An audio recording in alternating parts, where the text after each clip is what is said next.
Speaking of assemblies and their democratic functioning, historians have emphasized upon one prominent view, that is the functioning of Chola village assembly, which was also known as Sabha, based on Uttamerur inscription unearthed from the time of Prantaka first. How did village administration, how was it carried on? The village administration was carried through an assembly known as Sabha. So it is believed that the Sabha represented the entire village, and the entire village was divided into 30 wards. So it was divided into small units, 30 wards, or you can understand in the form of a local mohalla in North India or a small street. So each of these 30 wards had one representative in the Sabha. The Uttamerur inscription speaks elaborately about the matter, how did election happen and how was administration carried out by these elected members. It says that for being eligible to contest for the Sabha, there was a elaborate list, a very comprehensive list of eligibility. A person should have 1/6 to 1/8 of land which was taxed. The person should be knowledgeable in Vedas and also in the operation for which he is applying. For example, an accountant. The accountant should be well versed in accounting operation. Integrity of character. Again, it was very much emphasized. And not only integrity of character in terms of honesty or having no history of cheating, criminality, all this was there. And a major problem was that women, despite having the all these three categories, or despite having all these three properties, she was not eligible. So a woman was ineligible. So again, we see that an imprint of a patriarchal setup. They should not have, the members who are contesting or who are eyeing for membership, they should not have even their distant relatives having criminal background. So no relatives as criminals. So now if people fulfilling all these criterias and aspiring to be a member had to write their name on a leaf. So they had to write their name on a leaf and fold it and put it in a pot. So then what happened, that in one area, in one area, in every area there were packets. So we have 30 packets. All these 30 packets which symbolized, which reflected the multiple aspirants, they were put in a giant packet, or they were put in a giant pot. So you don't have to remember the mechanism, just understand that from this giant pocket consisting of 30 small pockets, a child was brought in the front of the entire assembly. All this was happening in open. So a child was asked to transfer one of the packets from the big pot to another pot. And then from this pot, which symbolized any of the 30 wards, he was to open and take out the one of the what you call palm leaf, and one of the leaf on which the name of a lucky member. So again we see that in the selection by lot, we see an element of luck. So likewise, one by one the packets were transferred from the big pot to the another pot of selection, and the child in front of the entire assembly members who were retiring, they used to the child used to take out one leaf, and the name was pronounced in front of everyone. So we see an element of luck definitely, but some criteria was spelled out with respect to contesting the elections. So the term election that we used in the present times in terms of direct reflection of public opinion was not exactly so. However, so all these 330 members were elected for 3 years and no immediate re-election. So there was a cooling off period. And once they were elected, they were assigned membership of different committees based on their aspiration, based on their skill set. Above the various committees such as the Gold Committee, Tank Committee, Committee of Roads, Committee of Taxes, there was an annual committee also. So again, Samvatsara Varyam, the term, This annual committee was responsible for overall management or overall administration of the village. This is how it happened. And again, when we discuss this, a question comes that were the Chola village assemblies truly democratic in nature? The degree of democracy in any community. How is the degree of democracy established? The degree of democracy in any community is proportional to the proportion of people or to the percentage of people who have an actual say in electing representatives or in having a say in decision making. For example, in the time of, say, Britishers, when the Government of India Act 1909, just remember, even if you have not studied, the Government of India Act 1909 provided for voting rights for certain people having property qualification. So in those times, very few people could meet these qualifications. Hence, the representatives who were elected did not symbolize or did not reflect the opinion of the entire population. After India became independent, universal adult suffrage was granted. That means universal voting rights was granted irrespective of anything once you have attained a certain age. So in India, which is a case of indirect democracy, at least the entire population's aspiration, its opinion is reflected in terms of the elected members of legislative assembly, both at the state and central level. Speaking of Chola assembly, we see definitely people, everybody who could aspire or who fulfilled these qualifications, which were very stringent, because many of the people who were non-Brahmanas did not have knowledge of Vedas. So this qualification of having proficiency in Vedic knowledge barred many, a majority of the population from being eligible. So again, we see that despite reflecting a popular character, it also symbolized a way in which the Brahmanas exerted their monopoly. The idea of selection by lot, that is an element of luck, further negated the principles of democracy, because it may happen that the person who is eligible may not be a popular person among his or her own community. I should not say her even, because women were barred. So women were not allowed from contesting elections. And overall, above all this, we should remember that it was a monarchical polity. In a monarchical polity, however autonomous any assembly or any political administrative unit is there, but the influence of the center always remains. So these assemblies functioned also for the convenience of revenue collection of the central authority. And from time to time, they received instructions from the central authority through its officials who were operating in the local backyard. But despite this, we can say that at a time when the democratic ideals were not even popular or not even invented in the Western world, in India, a tradition or a culture of popular representation was present with its own limitations. Society during Chola period. When we discuss about the society of Chola period, again, we have to understand that we are talking about a society which in ancient times was, we can say that it was a horizontal society with no hierarchy. It is said that just even before arriving to Chola period, remember that before Saint Agastya arrival, the Tamil land, it had a horizontal division of society. There was no vertical hierarchy. So there was horizontal division in the society. And people did not know of Varna system. People did not know of Brahmana, Kshatriya, Vaishya. It was another concept.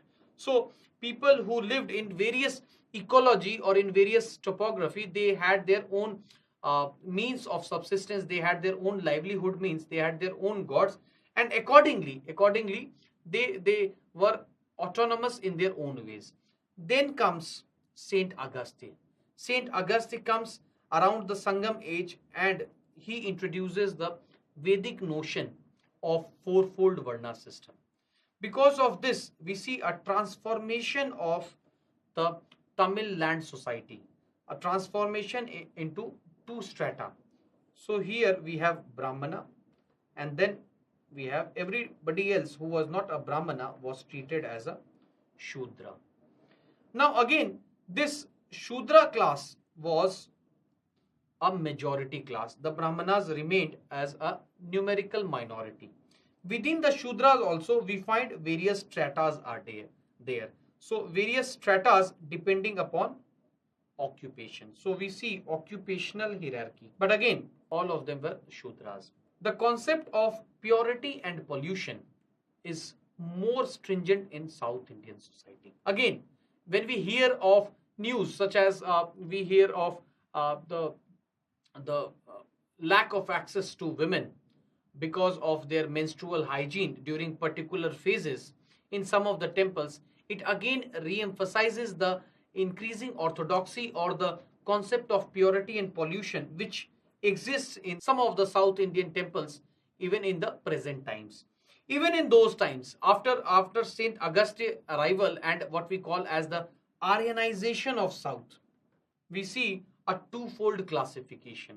A twofold classification in which the Brahmanas, who claimed to have a superior Vedic knowledge, who claimed to control the operation of cosmic forces by performing rituals, they were allotted a higher hierarchy, and rest all others were treated as Shudras. Again, within the Shudra section, we see further demarcation. So, Varna system was juxtaposed on the Tamil society, giving rise to twofold classification. We don't find any reference of Kshatriya. We don't find any reference of Vaishya. It is another matter that under the Brahmanical influence, the ruling class, as the Chola kings, they assumed various titles. They assumed various titles, claiming themselves as Kshatriyas. For example, Raj Raja, he claimed the title of Kshatriya Shikhamani. So again, this was under the influence of the Brahmanas who legitimized their position and in return received rich donations. The Velalas in the Shudra section at the top, there were the Velalas. So because a Tamil society, it emerged, this hierarchy emerged because of the agricultural expansion, because of agricultural growth, primarily based on the cultivation of rice. So the Velalas were allotted or assigned highest position among the Shudra class. The Brahminical dominance. The Brahminical dominance was because of Vedic knowledge, because they were enjoying control of Brahmadev land, and primarily because of a priestly class. This priestly class controlled, or they were responsible for performing the most sacrosanct functions in the temple complex. As I have already said that the temples of South India, the temple complexes of South India were not merely religious institutions, but they were socio-economic forces. They in many ways also influenced the ruling class of that time. So whoever was associated or whoever performed the most important functions in a temple was assigned a higher order. Even in the Brahmana section also, in the Brahmanas also, we see that the priestly class who were associated in the service of the god in Garbhagriha, they were assigned the highest position gradually over a time period of time. However, because we don't have any reference of Vaishya or Kshatriya, but over a period of time, the members of the Nagaram, the traders and merchant class, they claimed themselves to be Vaishyas. In fact, not during the Chola period, but the open assumption of Vaishya class can be seen in late medieval period. But it is believed that even in absence of a textual reference, the Nagaratar or the traders and merchants who were also members of Nagaram, they constituted the Vaishya class. Temple or temple service also defined the hierarchy among the Shudra section. So whoever performed more important functions related to a temples, such as weavers, such as sculptors, so these people constituted as the right hand Shudras or Valangai. So weavers, sculptors, All of them, they because they performed superior, more important functions, they were treated as higher Shudras. And then there were left hand Shudras. So left hand Shudras who performed other functions such as masons, potters. So they were lower Shudras. So again, we see a mechanism of social mobility by changing occupation. So changing an occupation could grant you a better position in the society. But there was definitely some resistance from the already existing Valangai class. The concept of purity and pollution was seen at various levels. For example, the priestly class did not intermingle with the other class of Brahmanas who were landowners, or there was no institution of marriages even within the Brahmanas between the priestly class and the land owning Brahmana class. No question of discussing marriages between the Brahmanas and the what we call as the Velalas. No question of discussing marriages between the Valangai and Idangai. So purity and pollution was exercised at the strictest level. It was said that the Garbhagriha, the access to the Garbhagriha was only for the priestly class, and in some cases the kings who were active donators to these temple complexes. The temple, besides all this, temple emerged as an agency of social integration. When I say social integration, I mean to emphasize that despite having various positions in the society, despite being a Shudra, despite being a Idangai, all of them assembled on a common platform. So a temple was also able to create interlinkages, interdependence between various occupations, various persons belonging to different hierarchical levels in the society. So the emergence, the cohesion was also because of the role of temples. The temple also became famous because they were the center of devotional bhakti movement. So the devotional bhakti movement, which was more emotional than the North India bhakti, right from 6th and 7th century, with the beginning of Nayanars, Alvars, Shaivism and Vaishnavism, people also assembled in the temples to offer their prayers to the god. Devadasi system, or a system of female service class, was also introduced during the Chola period. These female dancers, musicians, they were so skilled that at times references have been found that their popularity, because of their increasing popularity, the queens of the Chola kings were very jealous of these Devadasis. The system of Devadasi was later seen in many of the temples of the south. And recently, I remember that the last existing Devadasi of the Odisha temples, she passed away. So Devadasi temple, again, it reveals the existence of a separate class of women, and we hear of separate class of women, but for the purpose of recreation. Even during the time of Buddha, we hear of Amrapali, but at the time of Cholas, these Devadasis were not for recreation or entertainment of the urban population, but for the service of the gods. It was during these times several industries flourished, because of which active trade with Southeast Asia, with East Asia in terms of China, and also to some extent with Arabic world was found. Kanchipuram, Kanchipuram, a great center of silk weaving. Even today, Kanchipuram saris are very famous. The metalworks also developed during this stage, and the metalworks was both in bronze. We see metalworks both religious and secular images. The very famous Nataraja bronze image was developed. It was created in large number during this time. So the bronze image of the Chola period survive even to this day. Agricultural surplus and development. So again, we have discussed most of these points, that agricultural development and the development of industries was the greatest thrust which enabled the rise of this empire. In fact, I would say that the third phase of urbanization, in fact, the third phase or the urbanization in South India, which was seen around 8th to 12th century, was driven more by commercial factors. First phase during Indus Valley civilization. Second phase during the phase of Mahajanpad, 6th century BC. Again, because of the role of iron, because of the rise of a prominent political class, because of agricultural surplus. But here we see that in South India, most of the important urban centers such as Kaveri Pattanam, such as Kanchipuram, they emerged because they were trade entrepreneurs. They were major centers of import and export, unlike the pattern in the north. So, again, a question can come that India, even before the arrival of the British, witnessed urbanization in various phases. How these urban, how the emergence of urbanization or the urban centers was catalyzed by similar and distinguishing factors. So again, you will write about IVC, about 6th century BC, about urbanization in South India, which was mainly because of coastal trade. And then definitely we will write about the Delhi Sultanate, the establishment of new cities.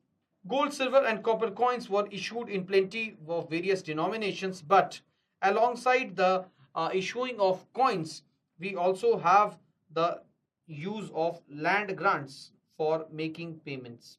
So, even if there was issuing of coins, but it was not on such a large scale like that of the times of Indo Greeks or even the times of Guptas. Art and culture.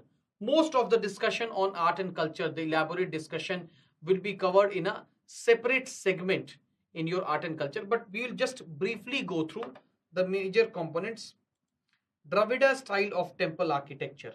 Dravida style of temple architecture, which began during the Pallavas, it reached its climax during the Cholas, during the Imperial Cholas, and it is characterized by massive vimanas. Vimanas in the form of a what we call as a raised staircase type structure. So if you happen to go to Madurai temple, to Brihadeshwar temple, you will see that instead of the curvilinear shikras of the Nagara style, we have a steps, a staircase like structure that give a sense of monumentality, that give a sense of monumentality.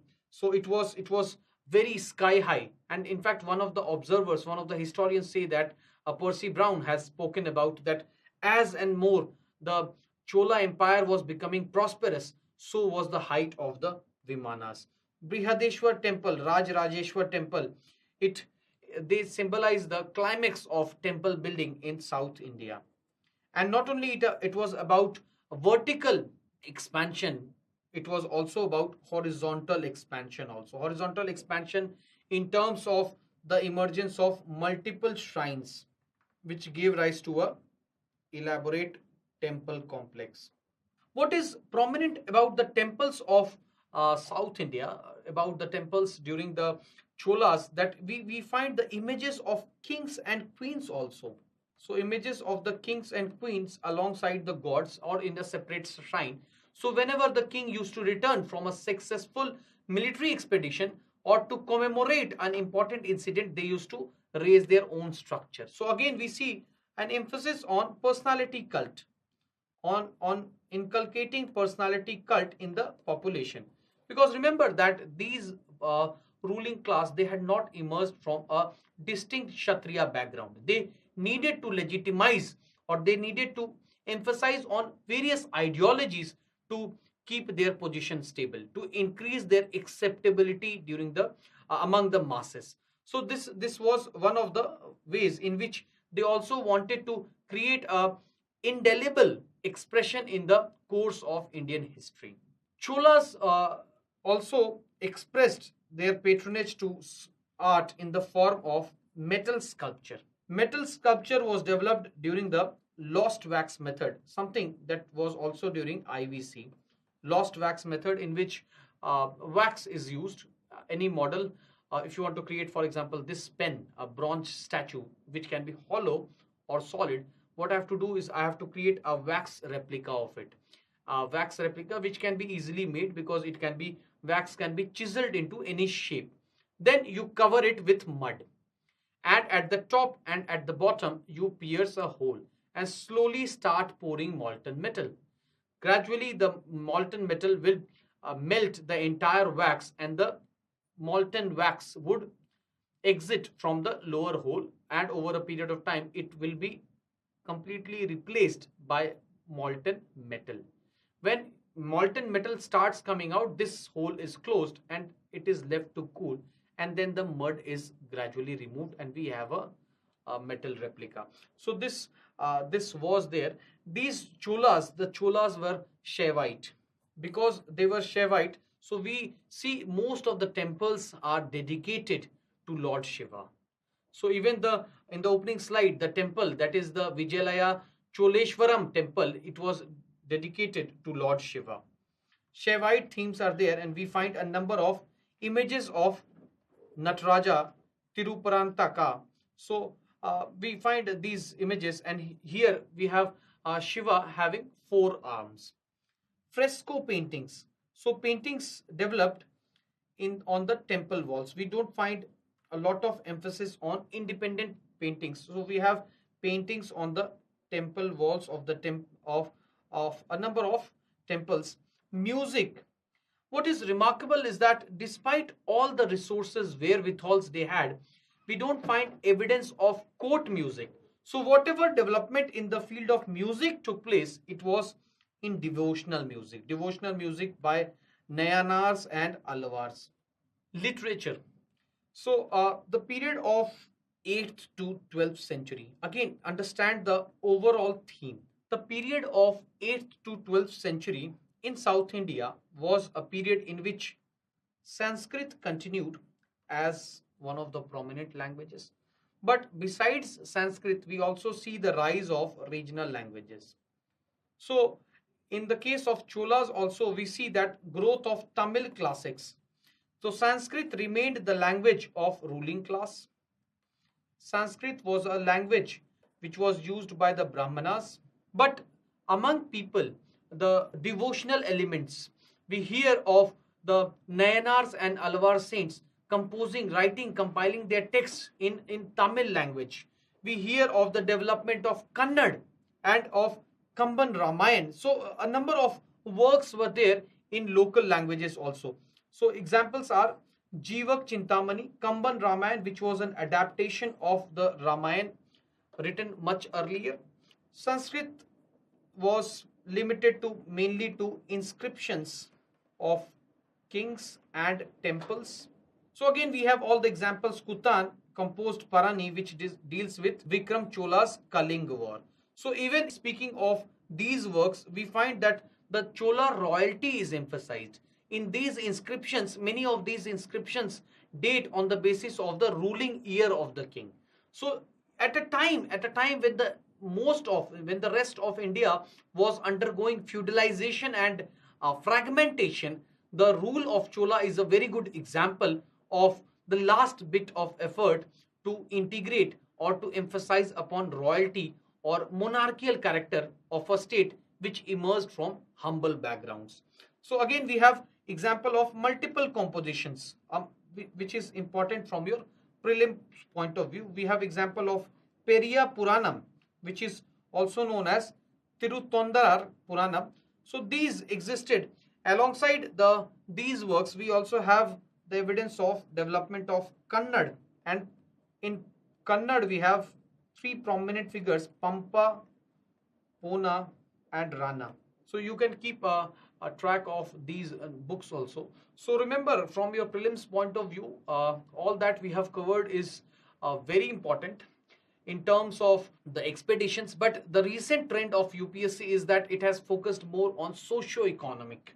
It has focused more on the ideology and the nature of society, and definitely art and culture. So whenever you prepare these chapters, besides studying the wars and battles, try to emphasize upon the overall trend, because we have also tried to analyze the overall trend which was prevalent in those times.